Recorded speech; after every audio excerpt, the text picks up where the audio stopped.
Cari amici, bentornati a Surfcasting Academy. Questa è l'86esima puntata di questa serie dedicata alla pesca dalla spiaggia, ma stavolta non peschiamo dalla spiaggia. È la prima volta che mettiamo i piedi non sulla sabbia ma sull'asfalto, sul cemento, perché abbiamo deciso di accettare l'invito di un appassionato, abbiamo deciso di provare un qualche cosa che molti praticano, la pesca dei moli.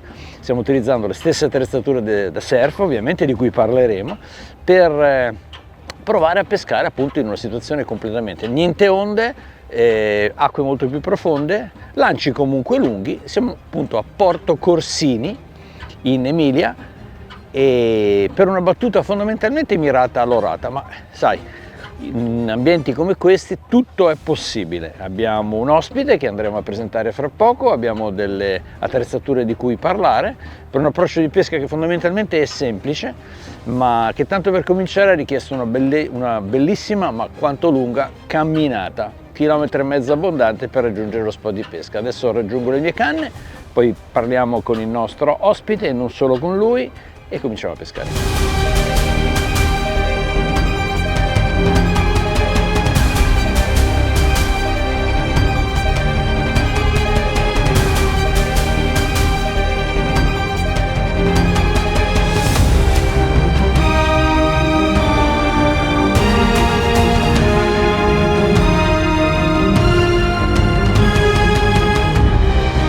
Eccoci qua, siamo esattamente sotto una pala eolica, la postazione è molto comoda, devo dire, qui.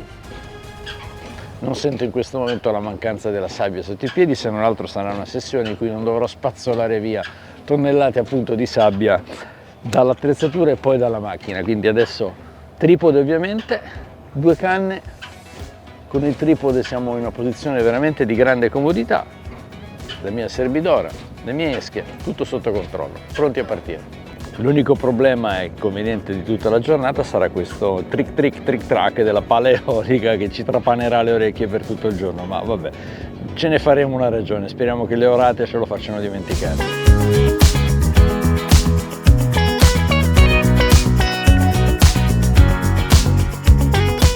Se siamo qua a Porto Corsini lo dobbiamo anche a questo nostro amico, grande appassionato, grande esperto di questo molo di Porto Corsini, Mattia Cugola. Mattia, intanto grazie per l'invito che abbiamo accettato molto volentieri. Grazie a voi di essere qua. Ci vuoi raccontare qualche cosa della pesca in questo molo che poi genericamente estendiamo a tutti gli altri moli, perché bene o male il concetto è sempre quello? Quello che ci possiamo aspettare oggi è l'orata. Questo molo è famoso per un'abbondanza di orate.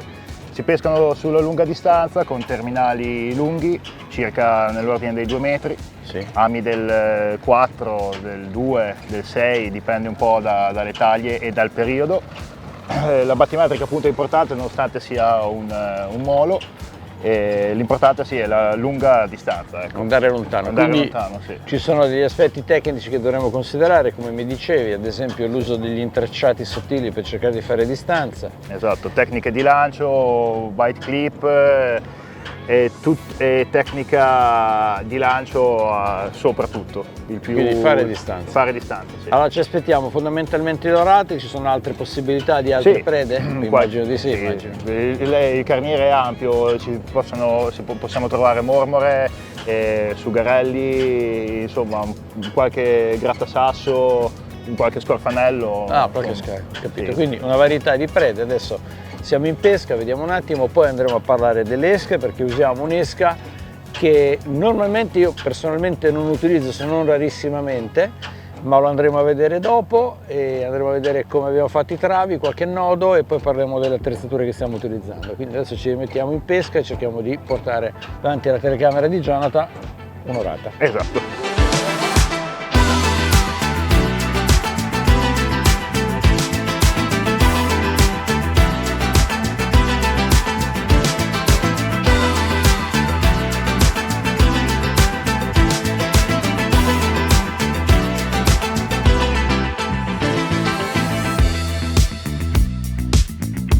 Quando siamo a Porto Corsini non possiamo fare a meno di visitare Marlin Blue, un bellissimo negozio di Marco Montanari. A mia sinistra, Marco, intanto grazie per le bellissime esche che ci hai fatto avere. E tu sei un profondissimo conoscitore, sei il punto di riferimento in questa zona e non solo in questa, Sì. Cosa mi racconti della pesca qui in zona? Cerchiamo di fare il possibile per dare informazioni, cerchiamo di informare un pochettino soprattutto quelli che vengono da fuori, perché oggi sappiamo che tempo, denaro, benzina, c'è tutto un rincargo, quindi se uno cerca di dare informazione, uno che viene da lontano, Certo. è sempre, il posto è magnifico perché noi abbiamo la fortuna di avere questa diga di quasi 3 km che non se ne trovano tanti in giro, addirittura è consentito anche la pesca, quindi cerchiamo di sfruttare per il meglio e cerchiamo di educare un pochettino. Questa è una cosa che hai detto pescatori. ieri che ci è piaciuta molto. Sì, educare prima di tutto, perché qui c'è una presenza altissima di orate, solo che la gente deve imparare a non trattenere tutta l'orata. L'orata è una misura, ma indipendentemente è il buon senso. Il buon senso è che un'orata piccola non si trattiene, un'orata piccola si prende, si slama o si taglia il filo e si rilascia andare. Certo. Poi si prende quando è più grande, Certo. perché se teniamo tutti tutto, prima o poi, come da tutte le parti del mondo, il pesce finisce. Perché ci sono dei posti bellissimi nel mondo che si sono bruciati per il trattenimento di tutti i pesci. Sono d'accordo. Uguale, cerchiamo di tutelare almeno l'orata, perché in questo posto non è che viene a mancare, c'è sempre, quindi ce n'è e cerchiamo di tutelarlo. Solo per questo. Questo è un messaggio di sensibilizzazione ai pescatori che volevo mandare. Condivido perfettamente, molto, molto importante. La politica del catch and release, come dice Marco, la dobbiamo cercare di portare avanti perché noi siamo dalla parte del mare e non contro il mare. E adesso torniamo a pescare. Grazie Marco. Voilà.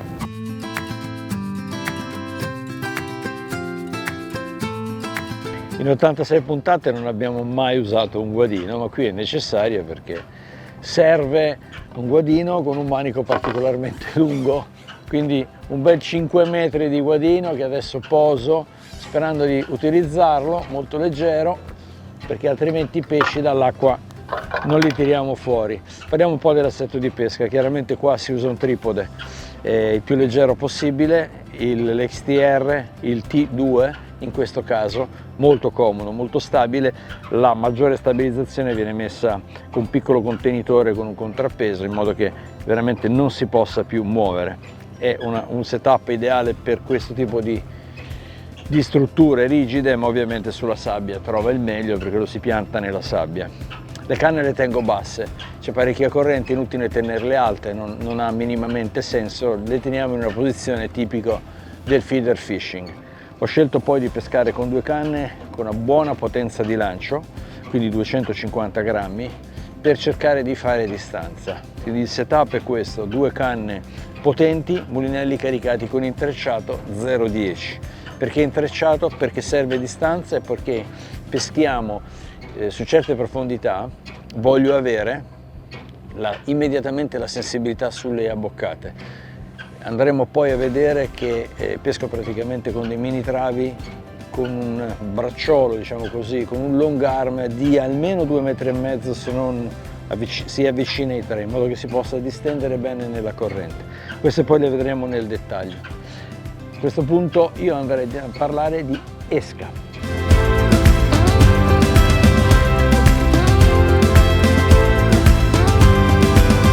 Stiamo pescando con il muriddu che viene fatto in loco, molto bello, viene messo in questi contenitori. Il muriddu è un'esca che raramente utilizziamo, almeno nelle pescate, che è composta da una parte molto morbida, la parte posteriore, che si stacca facilmente, e una parte estremamente dura, che è quella anteriore. È un'esca che funziona a 360 gradi, se la mangiano i cefali, la mangiano tutti i tipi di pesci grufolatori.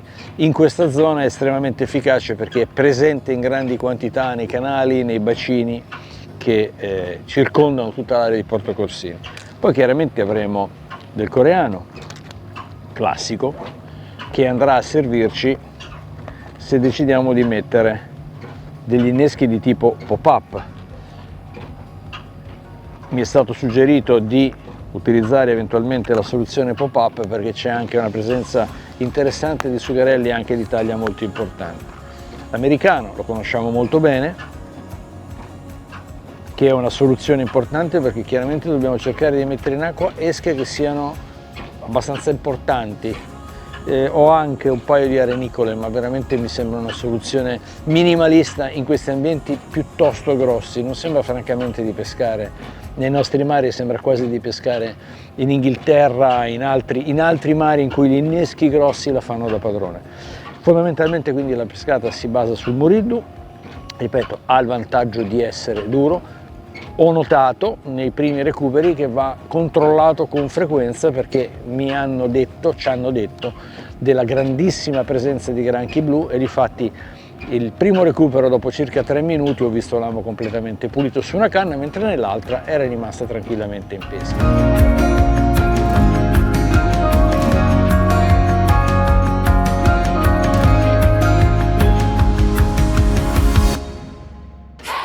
Può darsi che sia arrivata la prima mangiata, ho appena lanciato la ultra, avevo rinnescato, ho fatto un bel innesco lungo e ora sembra che ci sia un cliente dall'altra parte.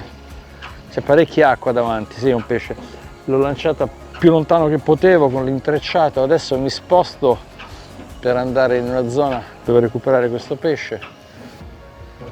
Così vediamo anche come si comporta questa canna, che ha sicuramente una grandissima schiena e un bel cimino, devo dire, un bel cimino. Adesso incrociamo le dita perché stiamo recuperando il primo pesce di questa sessione. Passano gli anni, ma l'emozione è sempre la stessa. La tensione, anche se è un pesce di 25 cm, c'è sempre. Tra l'altro avevo dovuto rifare questa lenza perché avevo recuperato tagliato e quindi probabilmente ci sono i granchi e magari anche, visto che abbiamo avuto viste tracce, i granchi blu,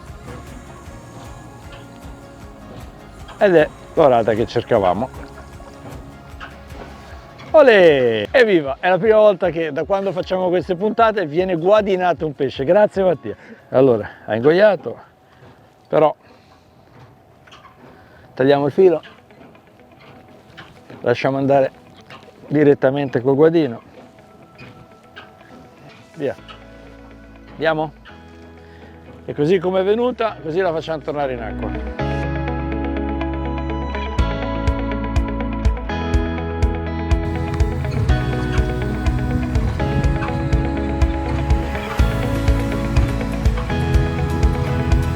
Abbiamo preso il pesce, viva, merito tuo se abbiamo preso, Bastano 2. Dovrebbe... Evviva, primo pesce di Porto Corsini.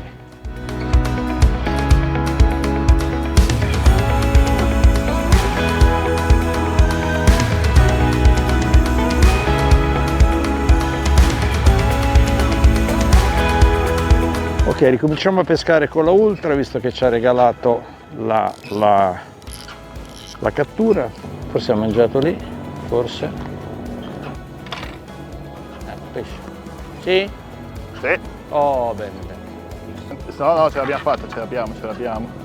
E pare che non sia neanche proprio brutta. Bene, bene, bene. Pare, adesso... Con l'attrezzo qua. Esatto, la guardiamo alla fine, ma... È molto bello mentre siamo in queste situazioni perché tutti gli amici passano, vengono a trovarti, è una situazione diversa dal solito, una specie di happening questo di Porto Corsini, mi fa molto piacere vedere che man mano che si fa 2 chiacchiere. Sono emozionato! Sei emozionato? Perché? Perché hai preso un'orata? Beh, un'orata... È una bella orata, dai! Sì, non sembra bruttissima, ma devo dai, essere onesto. Ottimo!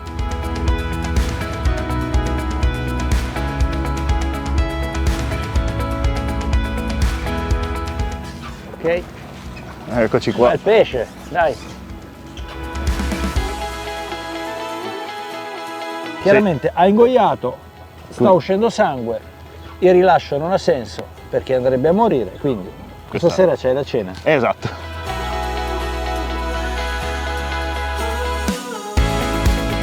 Ho recuperato per la seconda volta il filo con un bel taglio, segno che i granchi blu stanno facendo incetta dei miei ami e delle mie esche. Sto pescando con un 24, potrei salire ma cambierebbe veramente poco.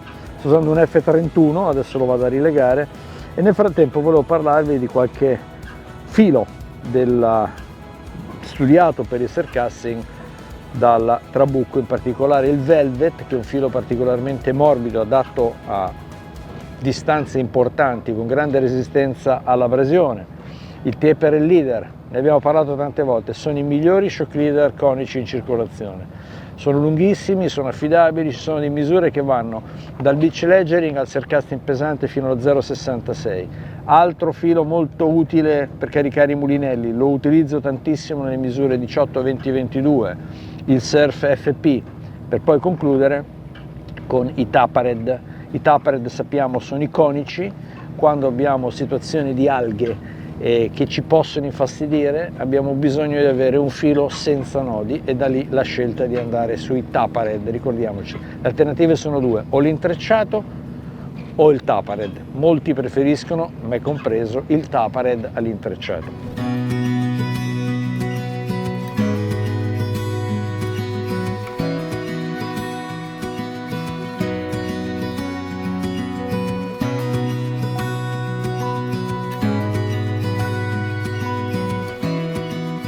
Chiaramente insisto con i Muriddu, ne abbiamo diverse scatole, devo dire la verità, si sa mai.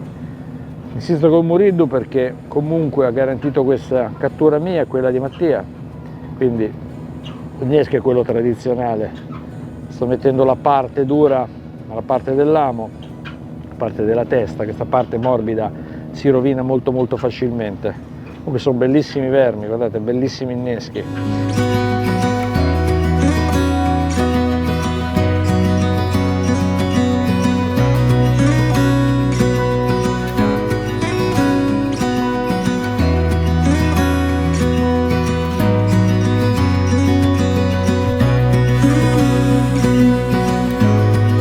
Ultra Surf 4503, una delle 3 versioni di Ultra, nuova nata in casa Trabucco. Le versioni sono la 420, 450, 470, con la 470 che lancia 180 grammi, le precedenti che ne lanciano 250. È una canna appunto di ultima generazione che ha alcune caratteristiche tipiche delle canne Trabucco, in particolare l'X-Join, il Twist Free.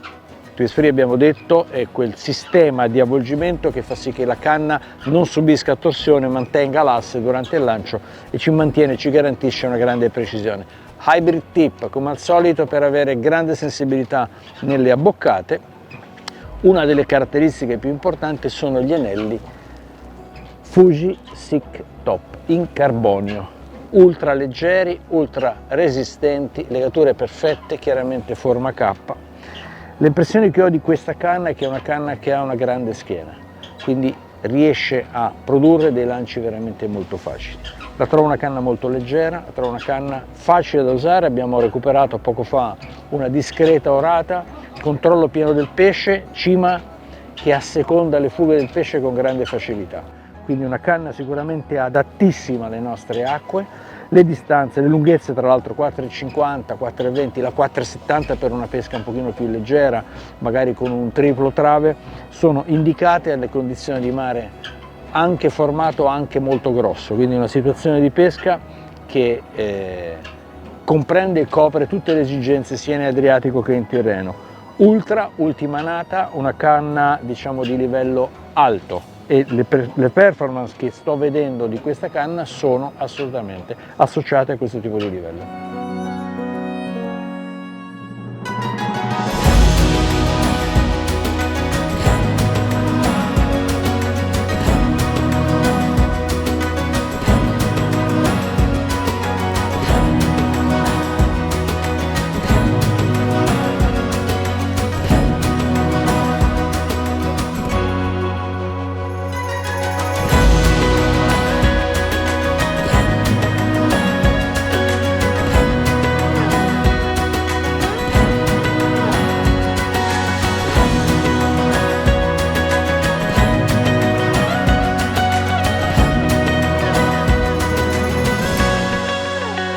Pesce! Sì? Ci siamo! Vuoi prendere il guadino allora? Oh là là! Evviva, sono tornate le orate. Ci siamo, ci siamo! Ecco. Eccoci qua. Questa è bella però. Sì. Avevo detto che erano piccolini, orate, guarda che bella taglia media. Sta pescando come con braccioli long arm lunghi più di 2 metri, poco più di 2 metri. Bei pesci, decisamente belle orate. Bravo, bravissimo, sono contento. Cioè, hai tenuto nascosto tutto, l'hai recuperata nel silenzio più totale. Esatto. Perché non sapevo, perché però ha mangiato bene, anche Mangiato bene, sarà sì. difficile rilasciarla purtroppo, però vabbè, fa parte della Sono pesca. scivolose oggi. Sono molto scivolose, fa parte della pesca. Un bel pesce, bravissimo. Sul muriddo anche questa? Sì, anche questa sul Sul muriddo. muriddo. Adesso vado a controllare i miei canne. Situazione. Sono arrivate 3 orate in tutto, abbiamo combattuto un pochino con i granchi, abbiamo perso un sacco di ami trovando il finale tranciato, quindi bisogna avere costanza nei recuperi. Ora siamo verso il culmine di marea, quindi la situazione è in teoria buona. Troviamo i piombi molto affondati nella sabbia, nella melma, e quindi a volte bisogna tirare un pochino per farli uscire. Non è una situazione facile perché c'è parecchia corrente, devo dire la verità. Ne approfitto, voglio parlare dell'Impera GT Surf 4503. È una nuova canna, una nuova proposta con un nome che ormai è tradizione. L'Impera è la classica canna da surf trabucco. È una di quelle con le migliori performance di lancio, nel contempo una grande sensibilità. Esistono 2 versioni, tutte e 2 da 450, la 250 grammi, la 200 grammi. Hanno tutte le facility, diciamo così, le caratteristiche delle canne trabucco, quindi lo Slick Surface, anticondensa, antiscivolo, twist free, X-joint, anelli Fuji, placca portamulinello Fuji misura 7. Impressioni: canna che lancia molto lontano, va affrontata con una progressione, quindi non bisogna partire subito in quarta con il lancio perché altrimenti la canna va immediatamente in compressione, diventa difficile da gestire a meno che non essere veramente molto potenti fisicamente. Le distanze che scaturiscono sono importanti. L'Impera ho aggiunto accoppiato con Airas, è un mulinello classe 8000, mi piace molto e per il colore e per le forme e per le performance. Ho messo una treccia dello 010 la Nugget X8, quindi vediamo come viene imbobinata assolutamente in modo perfetto. La frizione è istantanea, funziona immediatamente. Il mulinello ha un rapporto 4,4:1, quindi piuttosto potente, un mulinello di ottime caratteristiche. La manovella è comoda, economica, il mulinello è molto stabile, estremamente fluido, non dà nessun tipo di problema nella gestione di un filo così sottile che a volte può creare dei problemi. Un mulinello che ha spire incrociate naturalmente nell'imbobinamento, l'archetto è anti-rottura, praticamente è fatto in modo che non si debba deformare. Ripeto, le bobine hanno una capacità superiore ai 300 metri, in questo caso anche di più, di filo. Se usiamo l'intrecciato naturalmente dobbiamo fare una base di nylon importante, non mettiamo uno 0,18, mettiamo uno 0,25, uno 0,30 di base e sopra poi ci mettiamo questi 200-300 metri a seconda delle bobine di intrecciato per ottenere un'accoppiata Impera più Airas per pescare veramente a grande distanza. C'è? Sì. Oh, bene. Pesce! Evviva! Dai. Sì. Bello orata.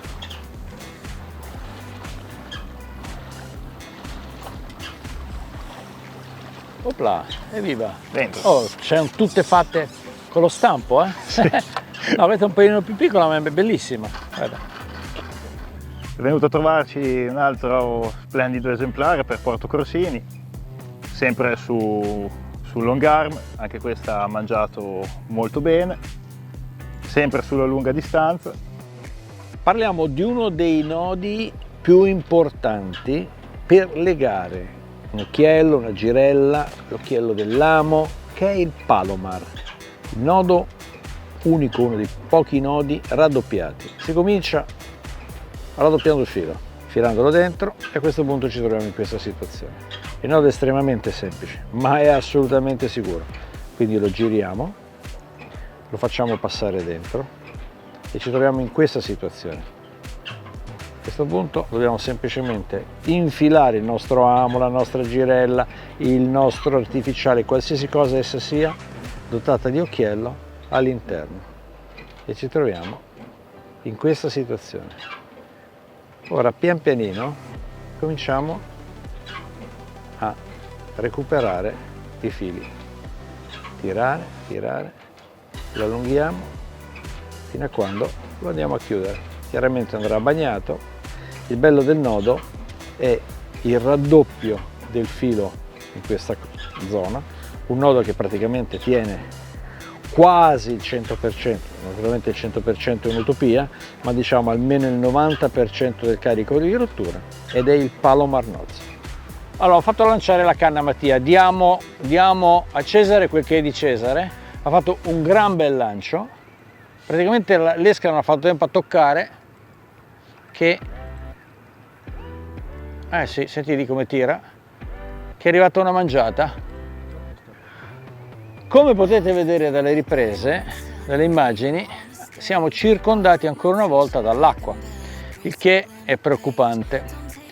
Già nell'altra puntata girata a Nubana abbiamo un po' rischiato per colpa dei temporali, abbiamo dovuto mollare, lasciare le canne sulla spiaggia e poi tornare a riprenderle perché aveva avuto addirittura una leggera scossa causata dall'elettricità presente nell'aria, e quindi quando peschiamo con questi attrezzi si prende, si molla, si va via, le si lasciano, si sdraiano per terra. Ora i temporali sono lontani, quindi non si è sentito tuonare. Vai che non lo vedo io, Vai, eccolo qua, sta arrivando. Lo alzo. Ecco fatto. No, liscio. Presa, evviva. Un'altra bella orata. Yeah! Allora, cari amici, grazie a Mattia è arrivato questa ennesima bella orata. Porto Corsini per la prima volta, uno strappo alla regola, niente sabbia ma asfalto, però è stata una bellissima giornata. Voglio ringraziare Mattia Cugola per l'aiuto enorme che ci ha dato, i consigli che ci ha dato, che sono stati estremamente positivi. Questa orata lo dimostra, quindi io voglio ringraziare Mattia, grazie. Grazie a voi. Per il grande aiuto che ci ha dato. Questa la mettiamo qua dentro, noi ci vediamo al prossimo appuntamento di Surfcasting Academy, torneremo sulla sabbia, torneremo a parlare di onde. Per oggi viva Porto Corsini che ci ha regalato una bellissima giornata. Grazie ancora, ciao!